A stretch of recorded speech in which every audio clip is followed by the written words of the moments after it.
On pourrait penser que pour comprendre le réel, il suffit de descendre toujours plus petit.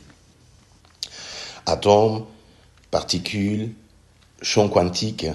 Mais si à un moment ce qu'on cherche n'était plus une chose, le raisonnant part de là. Il ne s'agit pas d'un objet caché au fond de la matière, ni d'une particule encore inconnue. Ce n'est pas non plus un champ au sens où la physique l'entend. Le résonant est une autre chose.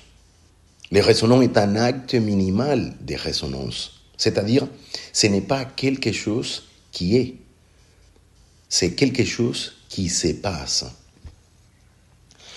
À ce niveau, le réel n'est plus composé d'éléments stables, mais de micro-événements de cohérence. Des moments où énergie, information et temps se mettent en face. On peut représenter cela simplement. Un résonant, c'est une unité où trois dimensions sont indissociables.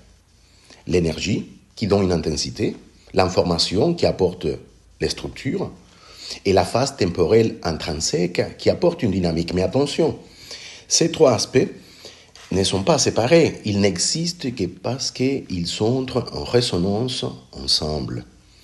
C'est cette mise en cohérence qui fait exister quelque chose, pas avant. Et c'est là que les modèles changent profondément, parce que le réel ne serait plus fait de briques, mais des relations stabilisées. Quand plusieurs résonants entrent en face, ils forment des structures plus stables, des motifs, on voit des régularités.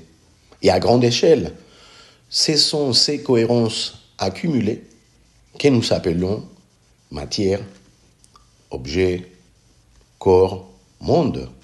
Ce que nous percevons comme solide serait donc les résultats d'un accord invisible, une stabilisation des résonances.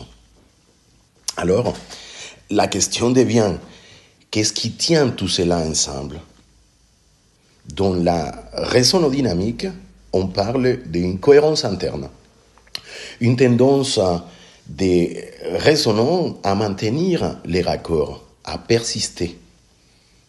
Et lorsque cet accord est stable, le réel devient observable.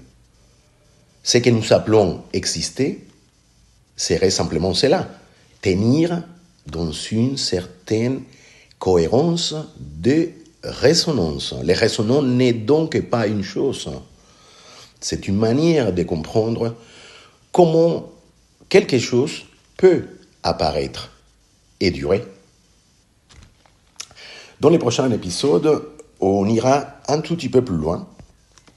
Si le réel n'est pas fait des choses, alors pourquoi avons-nous l'impression du contraire? Le réel ne s'impose pas, il se met en cohérence.